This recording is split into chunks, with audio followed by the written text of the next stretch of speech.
우리는 지금 마귀의 간계를 대적하기 위해 계속해서 하나님의 전신갑주를 살펴보고 있습니다. 하나님의 전신갑주 6가지 어떻게 되고 있습니까?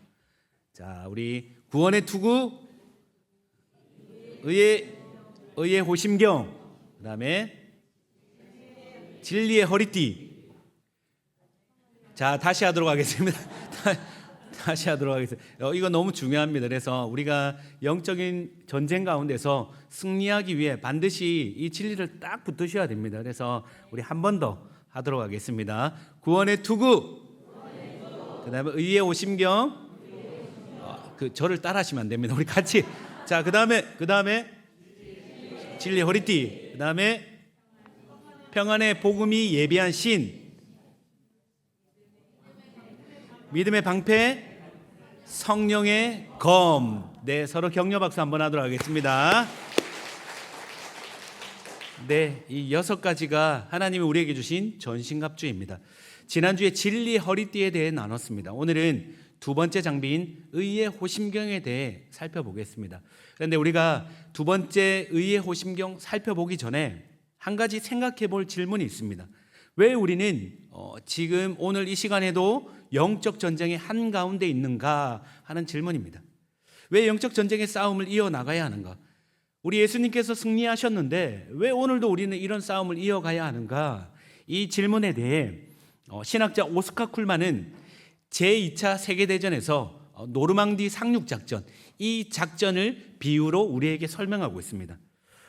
연합군이 이제 독일군과 맞아서 이제 전쟁을 벌일 때 노르망디 상륙 작전을 펼칩니다. 이날의 작전명이 D-Day입니다. D-Day 이 작전을 펼치는 가운데 결정적인 승리를 얻게 됩니다. 독일군의 예봉을 완전히 꺾어버립니다.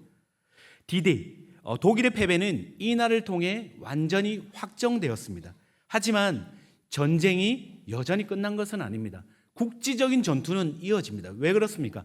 패잔병인 이 독일군들이 도망가면서 여전히 싸움을 이어갔기 때문입니다. D-Day로부터 이제 거의 1년 가까이 지났을 때, 시간이 지났을 때, 여러분, 그때 독일군이 마침내 두 손 들고 항복하고 이제 서명하게 됩니다. 이 날이 D-Day입니다. 승리의 날인 것이죠. 완전한 승리의 날이 된 것입니다. 여러분, 이 비유를 가지고 오늘날 우리에게 적용하면 예수님께서 십자가에 죽으시고 부활하신 사건은 사단의 등뼈를 부러뜨리고 사단의 머리를 밟은 사건입니다. D-Day입니다. 결정적으로 사단이 패배한 날이요, 우리에게는 승리가 주어진 날입니다. 죄의 권세가 꺾이고 죽음의 권세가 무너졌습니다. 그러나 아직 모든 것이 끝난 것은 아닙니다. 십자가에서 결정적인 승리로 이제 승리는 선언됐지만 승리의 완성은 언제입니까? 예수 그리스도께서 다시 오실 그 재림의 날, 그때 사단의 세력들은 완전히 멸망케 됩니다. 불못에 던져질 때가 온다는 것입니다.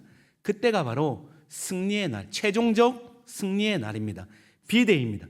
그래서 여러분, 성도의 현 위치는 여러분 D-Day와 최종적 승리의 날, 이 D-Day, 이미와 아직 사이를 우리는 살아가고 있는 것입니다. 그래서 여러분, 사단은 패잔병이 되었음에도 끊임없이 그 잔존 세력을 가지고 이제 국지적인 전투를 계속적으로 이어가고 있는 중입니다. 그래서 우리는 그 중심의 한가운데 있습니다. 여러분, 이 진리를 깨닫지 못하면 그냥 속수무책으로 당합니다. 그냥 혈과 육의 육신을 가진 가까운 지인들, 가족들, 직장의 누구, 그들과 싸우게 된다는 것입니다. 그런데 여러분, 이 진리의 말씀을 붙들면 분별이 가능합니다. 이거 사단의 공격이구나. 그러면 그들과 싸우는 게 아니라 여러분, 우리는 누구와 싸워야 합니까? 사단과 그리고 그 악의 영들을 대적하게 되는 것이죠. 그때 우리가 입어야 할 필요가 있는 게 하나님의 전신갑주입니다. 보이지 않기 때문입니다. 보이지 않는 대적과 맞서 싸우기 때문에 절대적으로 불리한 이 싸움에서 우리가 승리할 수 있는 건 하나님의 전신갑주를 입는 방법 외에는 없다는 것입니다. 여러분, 기억할 것은 이 전쟁은 이미 승리한 전쟁입니다. 예수님께서 다 이겨 놓으셨습니다. 그러니 여러분, 우리가 살아가며 시험에 넘어지고 때로는 낙심할 수 있습니다. 우리의 죄성 때문에 죄에 걸려 넘어질 수 있습니다. 그러나 이런 모든 과정들이 여러분 패배는 아니라는 것입니다. 여러분, 완벽한 결정적인 최종적인 승리를 향한 여러분 여정입니다. 넘어짐을 통해 때로는 합력해 선을 이루시며 다시 우리를 일으키시고 강건케 하시고, 그래서 최종적 승리의 날까지 한 걸음 한 걸음 우리 주님께서 인도해 가심을 꼭 기억하시기 바랍니다. 이 부분을 새기고 우리 두 번째 의의 호심경에 대해 이제 살펴보도록 하겠습니다. 14절입니다. 우리 14절 우리 같이 한 목소리로 읽겠습니다. 그런즉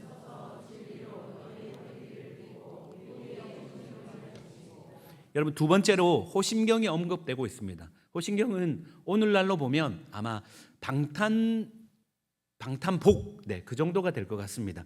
여러분, 호심경의 역할은 이 가슴을 보호해주는 방어구입니다.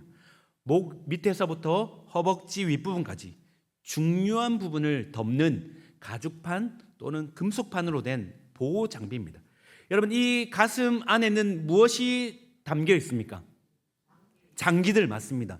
심장, 간, 폐, 우리 오장육부가 여기 안에 다 들어가 있지 않습니까? 전쟁터에 나갔을 때 팔이나 다리가 상하면 그래도 살 수 있습니다. 치명상은 면합니다. 그런데 이 장기를 상하게 되면 여러분 치명상입니다. 그래서 반드시 전쟁터에 나갈 때는 이 호심경을 차고 보호하고 나가게 되어 있는 것입니다. 그런데 여러분, 반드시 차야 하는 이 호심경, 성도에게 있어서 이 보호구는 무엇입니까? 호심경은 허리띠가 진리라면 호심경은 의입니다. 의. 그래서 의의 호심경입니다. 자, 그렇다면 바울은 왜 호심경을 의에 비유했습니까? 사단이 노리는 곳이 정확하게 우리의 가장 중심부, 우리의 마음과 우리의 양심, 믿음의 핵심을 정확하게 공격하기 때문입니다. 그의 전략은 동일합니다. 우리의 구원을 의심하게 만듭니다. 스스로 정죄하게 만듭니다. 죄의식을 갖게 하고 낙담하게 합니다. 넘어지게 하는 것이죠. 그래서 그 결과 우리의 신앙은 항상 제자리입니다. 제자가 제자를 낳고 제자가 제자를 낳는 주님께서 명령하신 그 하나님 나라를 향해 달려가는 그 명령 앞에 우리는 그 사명을 감당하지 못합니다. 항상 넘어지고 좌절하고 낙심하다 보니 세월이 흘러도 내 신앙은 여전히 제자리에 머물러 있습니다. 이런 부작용이 오게 된다는 것입니다. 그래서 여러분, 이런 한 번의 공격에 치명상을 방어하기 위해 반드시 보호장구를 막아야 하는데 그게 바로 의라는 것입니다. 여러분, 그렇다면 여러분, 이 의는 어떤 의입니까? 우리 편에서 만들어내는 의가 아닙니다. 성경은 분명히 말하고 있습니다. 의인은 없나니 하나도 없으며 모든 사람이 죄를 범하였음에 하나님의 영광에 이르지 못하더니. 의인은 없습니다. 우리가 갖출 수 있는 의인은 없습니다. 모든 사람이 죄를 범하니 하나님의 영광에 이르지 못합니다. 이 의는 하나님과의 바른 관계를 만들어내는 의입니다. 여러분, 의인으로 인정받지도 못합니다. 그래서 바울은 하나님께로부터 난 의, 곧 이 의의 호심경의 의는 하나님께로부터 난 의, 예수 그리스도로부터 전가된 의를 말하고 있는 것입니다. 여러분, 여기 전가라는 단어가 중요합니다. 이 전가는 법정적 용어입니다. 이 부분에 대해 명확히 알 필요가 있습니다. 여러분, 우리에게는 바른 의가 없습니다. 대신 무엇이 있습니까? 죄가 있습니다. 그런데 우리에게 의의 호심경을 갖췄다는 것은 우리에게 누군가가 외부로부터 의를 심어줬다는 것입니다. 우리에게는 없는 겁니다. 자, 믿음으로 말미암아 우리의 죄가 먼저 예수 그리스도에게 전가되는 것입니다. 여러분, 전가되고 난 후에 이제 여기서 끝나는 게 아니라 예수 그리스도에게 있는 완벽한 완전한 의가 우리에게 전가되는 것입니다. 그래서 여러분, 전가에는 이중적 의미가 있습니다. 죄가 예수에게 전해지고 이것으로 우리가 끝나는 것이 아니라, 죄가 사해지는 것이 아니라, 예수 안에 있는 의가 우리에게 전가되어 우리가 의롭게 되는 것입니다. 완벽한 의가 우리를 둘러싸게 되는 것이죠. 바울은 이 놀라운 복음의 소식을 5장 21절 고린도서 이렇게 선포하고 있습니다. 하나님이 죄를 알지도 못하신 이를 우리를 대신하여 죄로 삼으신 것은 우리의 죄를 전가하고 죄로 삼으셨습니다. 왜요? 우리로 하여금 예수 안에서 하나님의 의가 되게 하려 하심이라. 예수의 의가 우리에게 전가됨으로 말미암아 예수의 의가 우리를 둘러싸고 우리는 하나님의 의가 되게 하려 하심이라. 이것이 목적이라는 것입니다. 그래서 여러분, 이것은 전가된 의, 입혀진 의라고 하는 것입니다. 이제 당신의 의를 우리에게 주심으로 말미암아 우리는 하나님 보실 때 우리는 무엇이 되는 것입니까? 네, 어느 분이십니까? 네, 잘 말씀해 주셨습니다. 죄인이 아니라 의인으로 보신다는 것입니다. 내가 너를 의인으로 의롭다고 칭한다는 것입니다. 여러분, 우리가 실제로 의인이 되어서가 아닙니다. 왜냐하면 전가되었기 때문에, 우리가 무언가를 해서 완벽한 의를 이룬 게 아니기 때문에 여전히 우리의 죄성은 그대로입니다. 그래서 죄로 말미암아 넘어지는 이유도 이 때문입니다. 신분은 바뀌었는데 자격이 안 되는 게 이 이유 때문입니다. 그래서 에베소서에서 계속 신분 다음에 그런 삶을 살아가라 말씀하고 있지 않습니까? 그런데 이 의가 우리에게 쏟아짐으로 말미암아 여러분, 이제 우리는 주님 보실 때 여러분, 우리는 죄인으로 보시는 것이 아니라 의인으로 본다는 것입니다. 여러분, 이게 왜 중요하냐면, 이 진리의 말씀을 왜 붙들어야 하냐면, 바울이 이것을 깨닫자마자 로마서에서 이런 고백을 합니다. 8장 33절 34절 바울의 고백입니다. 누가 능히 하나님께서 택하신 자들을 고발하리요? 의롭다 하신 이는 하나님이시니 누가 정죄하리요? 하나님이 말씀하시는 겁니다. 내가 괜찮다는데, 내가 의인으로 여기겠다는데, 내가 의롭다 말하겠다는데 사단, 네가 정죄할 수 있느냐? 누가 정죄할 수 있느냐? 그럴 수 없다는 말입니다. 여러분, 이 말씀은 바울 인생의 결정적인 말씀입니다. 너무너무 필요했던 말씀입니다. 여러분, 바울의 삶이 어떤 삶이었습니까? 그는 처음부터 사도였던 게 아닙니다. 그는 교회를 핍박했던 자입니다. 박해했던 자입니다. 죄인 중에 괴수였습니다. 그는 그냥 박해한 게 아니라 그리스도인들을 잡아다 옥에 가두고 고문했던 사람입니다. 거기다 결정적인 건 스데반을 죽이는데 주동자였습니다. 여러분, 사람들이 돌을 들어 스데반을 향해 던지도록 만든 사람이 바울입니다. 여러분, 바울이 스데반이 죽어갈 때, 돌에 맞아 죽어갈 때, 처참히 여러분, 돌에 맞으면 머리가 깨지고 온몸에 피가 흐르지 않겠습니까? 그렇게 죽어가는 데서도 바울은 어떻게 했겠습니까? 스데반이 기도합니다. 마지막 장면에, 주님, 저들의 허물을 용서하여 주십시오. 바울이 그 얘기를 듣습니다. 어떻게 이야기했겠습니까? 객기 부린다. 저 스데반 저 죄인 뭐 하는 거야? 그렇게 놀리지 않았겠습니까? 비웃지 않았겠습니까? 신성모독의 죄를 범한 수치스러운 죄인 잘 죽었다. 여러분, 그렇게 말하지 않았겠습니까? 그런 바울이 다메섹에서 예수님을 만났습니다. 여러분, 우리 안에 조금만 죄를 지어도 감당할 수 없는 수치감이 우리 안에 들지 않습니까? 그런데 바울은 스데반을 죽이는데 주동자였고 교회를 핍박했던 자였습니다. 예수를 만났지만 그 안에 수치감, 정죄감, 그리고 절망감, 이건 어떡합니까? 내가 무슨 짓을 한 건가? 자괴감 들지 않겠습니까? 사단은 바울이라고 예외를 두지 않습니다. 끊임없이 집요하게, 바울, 네가 무슨 사도야? 그러고도 무슨 복음을 전한다고? 너나 잘해. 네가 한 짓을 생각해봐. 너는 두고 사람들에게 회개하며 살아도 모자람이 없을 거야. 그러면서 끊임없이 정죄하지 않았겠습니까? 여러분, 끊임없이 정죄하는 가운데서도 여러분, 그런데 성경에 보면 사도행전, 그리고 바울이 기록한 서신서에 보면 바울이 어디에도 사단의 공격에 무너졌거나 자기 자신을 정죄하거나 이런 내용이 드러나지 않습니다.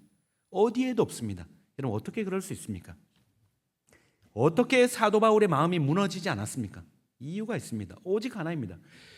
전가된 그리스도의 의가 사도 바울을 꽉 붙잡았기 때문입니다. 그리스도 예수 안에 있는 자에게는 결코 정죄함이 없나니 의롭다 하신 이가 하나님이시니 내가 괜찮다는데 누가 뭐라 하니 너는 이전 것은 지나갔으니 새로운 피조물이라. 예수 안에 완전한 새로운 피조물이 되었다는 것입니다. 그리고 그리스도 예수 안에 있는 하나님의 사랑에서 끊을 수 없으리라. 바울이 이 확신과 믿음을 가지고 이걸 꽉 붙잡은 것입니다. 여러분, 지나온 과거를 한번 보십시오. 얼마나 많은 우리는 과거에 발목 잡힙니까?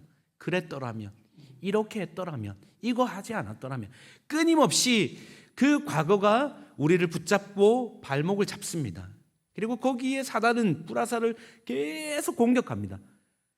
현재와 미래를 향해 달려나가야 하는데 과거에 매여 끊임없이 전진하지 못하게 만듭니다. 돌아보면 또 과거에 매여 있고 또 과거에 매여 있고. 여러분, 과거에 매여서 그랬더라면 후회, 자책, 정죄, 절망, 낙심, 모든 것은 사단의 전략입니다. 전진하지 못하게 만드는 사단의 전략입니다. 여러분, 그렇다고 죄를 짓고 난 후에도 누가 나를 정죄하리요, 누가 나를 혼내리요, 마음껏 죄지으라는 이야기는 아닙니다.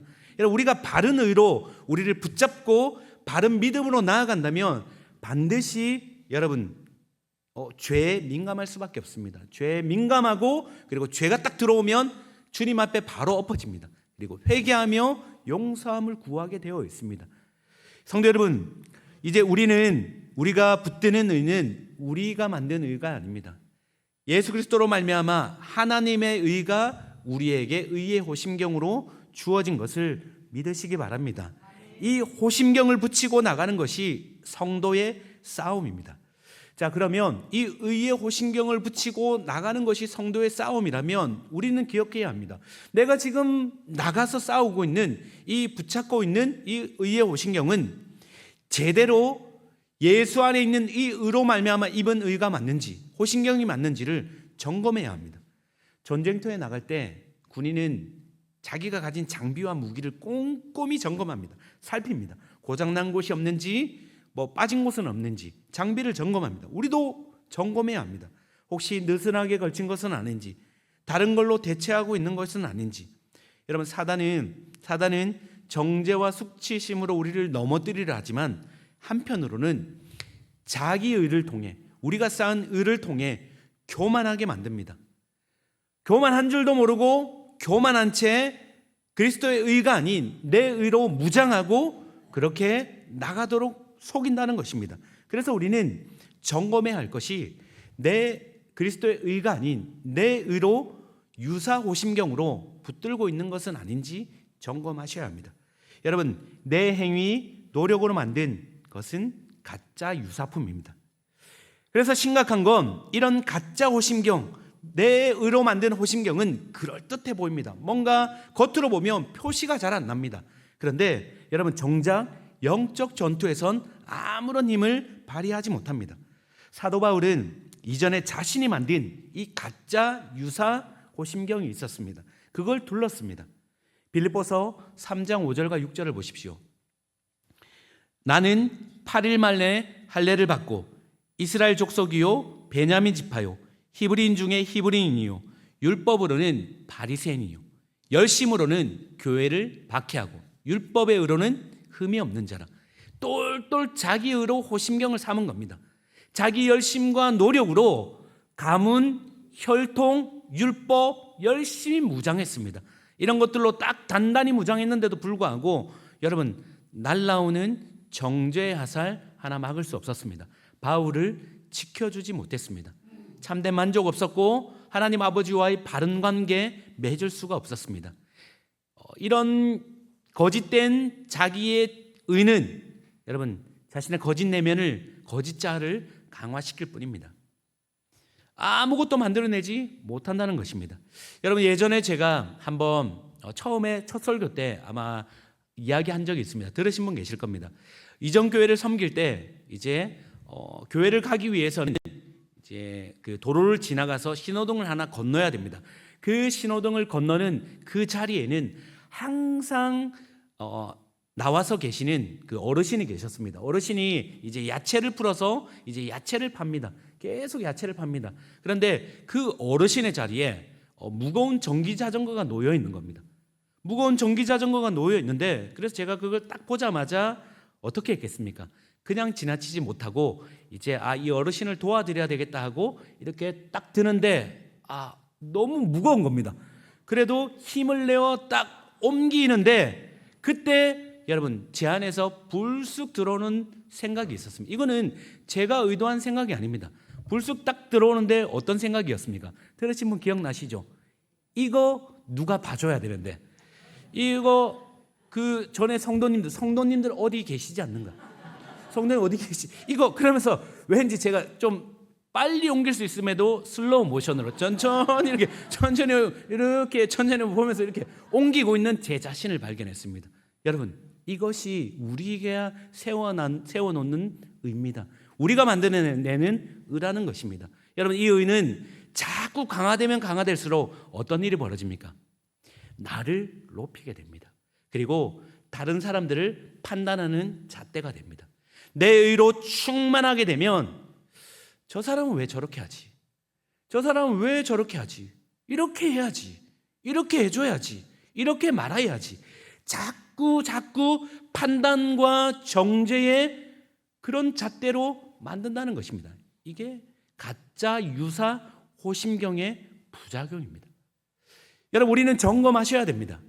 여러분, 우리 안에 자꾸만 다른 사람이 보이고, 여러분 다른 사람의 어떤 행동이 보이고, 그리고 내 잣대가 자꾸 재고 있다면, 정죄하고 있다면, 여러분 우리 안에 우리도 모르게 이 나로 충만한 의로 계속 쌓아 나가고 있는 것입니다.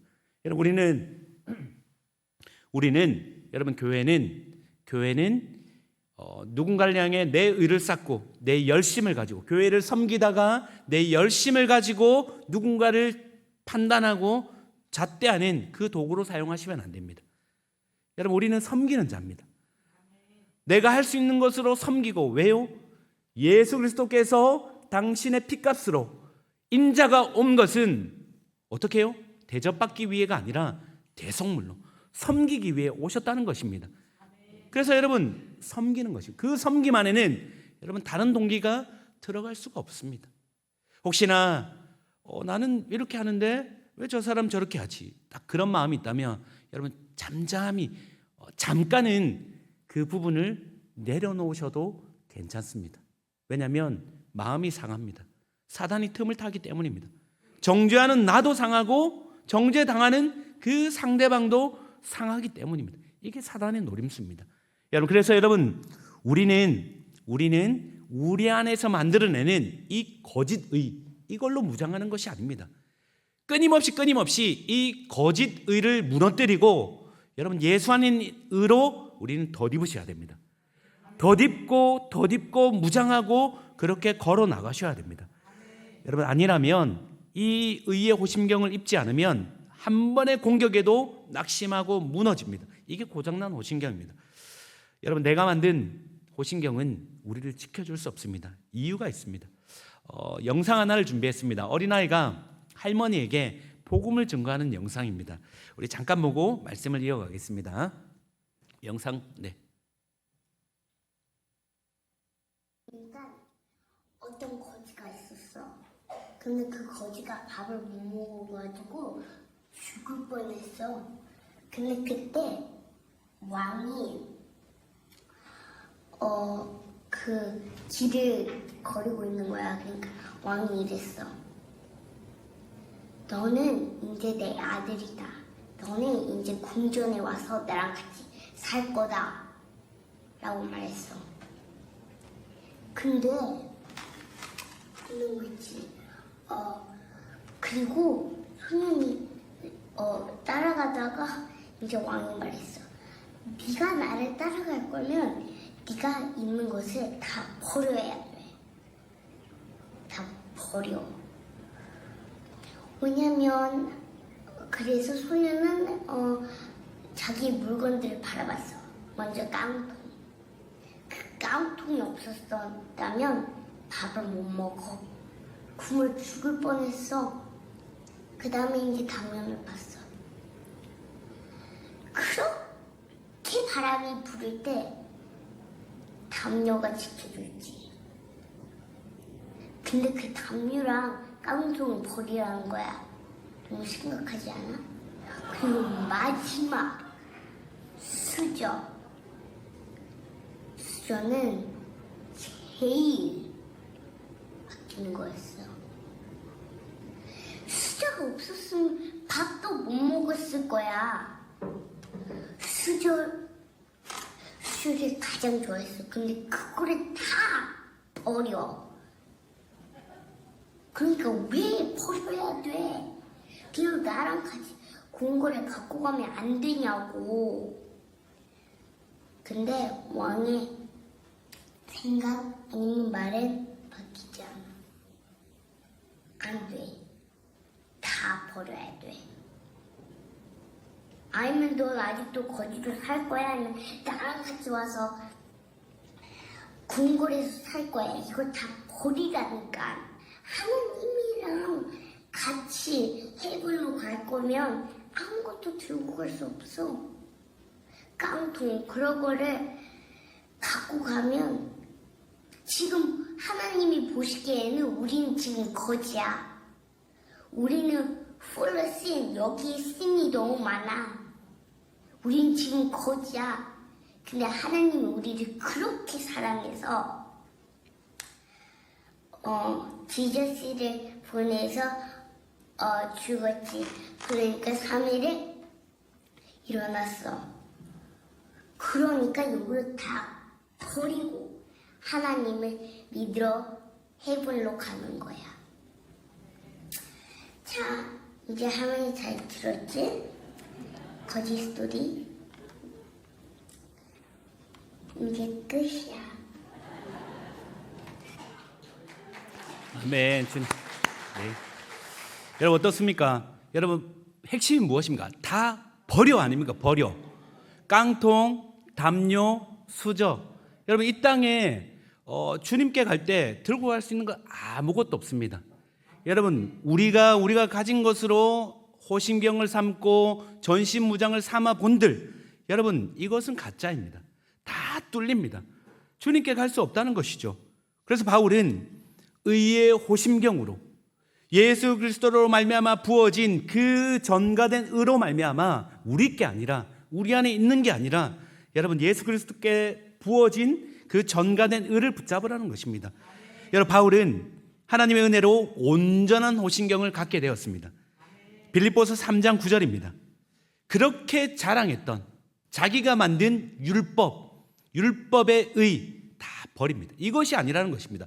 예수를 믿는 믿음으로 말미암아, 여러분 믿음으로 말미암아 하나님께로부터 난 의니 곧 예수의 의입니다.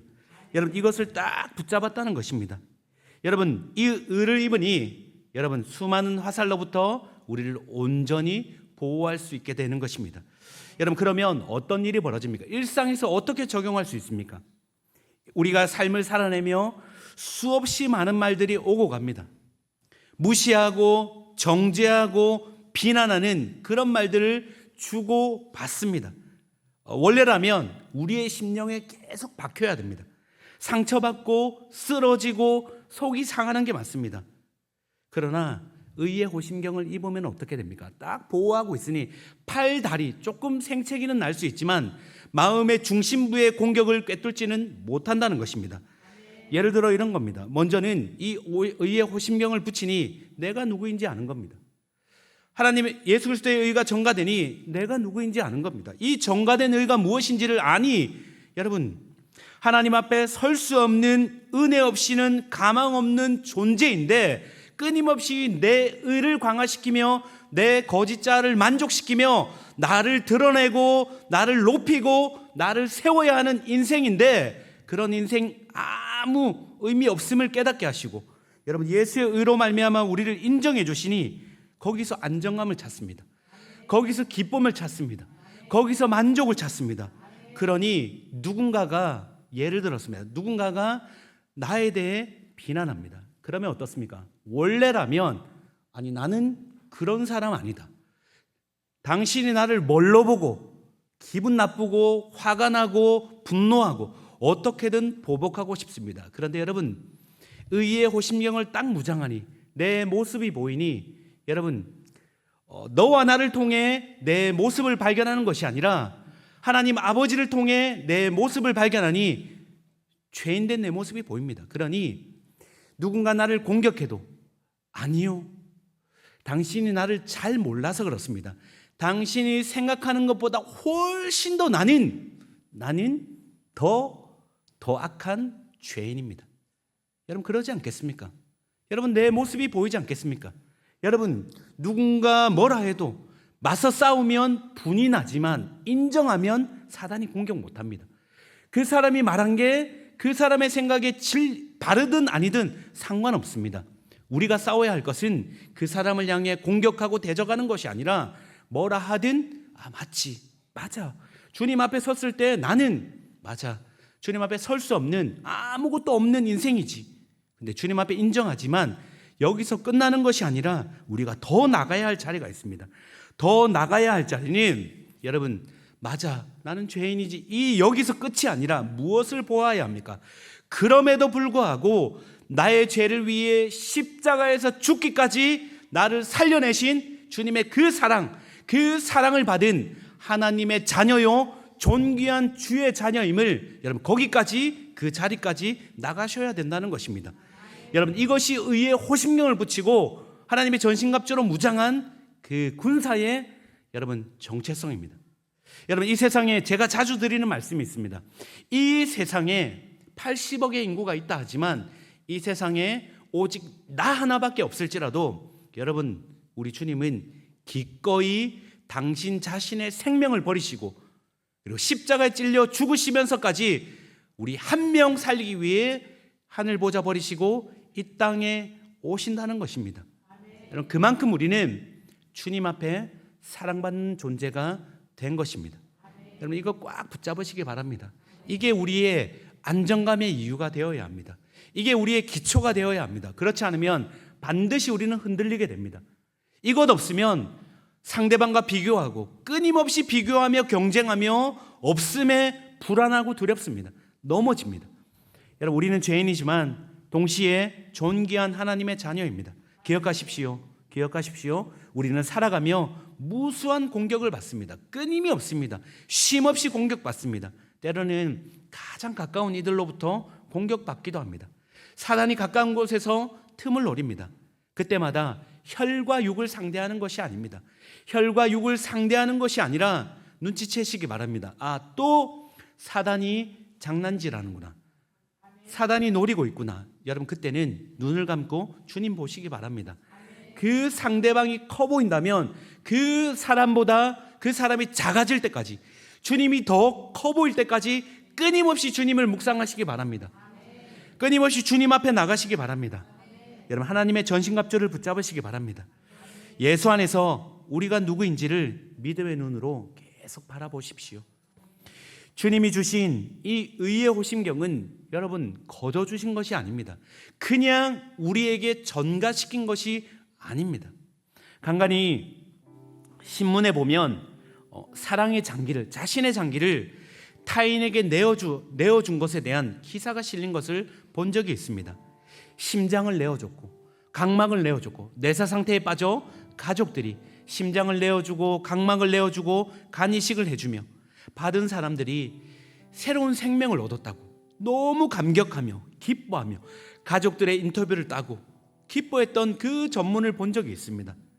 그 밑에는 감동적인 댓글이 넘쳐납니다. 야, 어떻게 저럴 수 있나, 막 넘쳐납니다. 환우 입장에서 장기를 이식받고 육신의 생명을 얻은 건 정말 감격할 일입니다. 그런데 여러분, 우리는 기억하셔야 됩니다. 보실 게 있습니다. 우리는 이보다 더한 사건이 있었습니다. 우리가 누구입니까? 허물과 죄로 죽은 자들입니다. 그런데 여러분, 예수 그리스도께서 십자가에서 자신의 심장을 터뜨리시고 당신의 심장을 우리에게 이식해 주셨습니다. 그래서 바울이 고백하지 않습니까? 내가 예수의 심장을 가졌노라. 여러분, 우리 안에는 예수의 심장이 있습니다. 여러분, 죄만 흐르던 이 우리의 피 안에 여러분 예수 보혈이 그 보혈 십자가에서 흘리신 그 보혈을 우리에게 이식해 주셨습니다.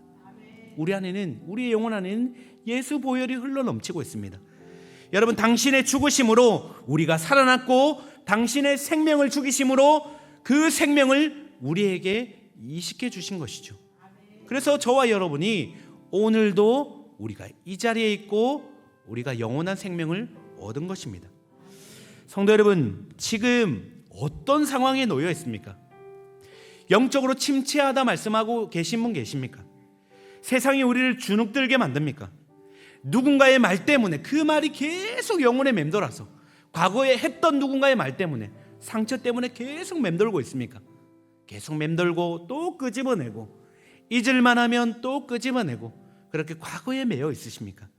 여러분 그걸 묵상하고 계시다면 다시 일어나시기 바랍니다.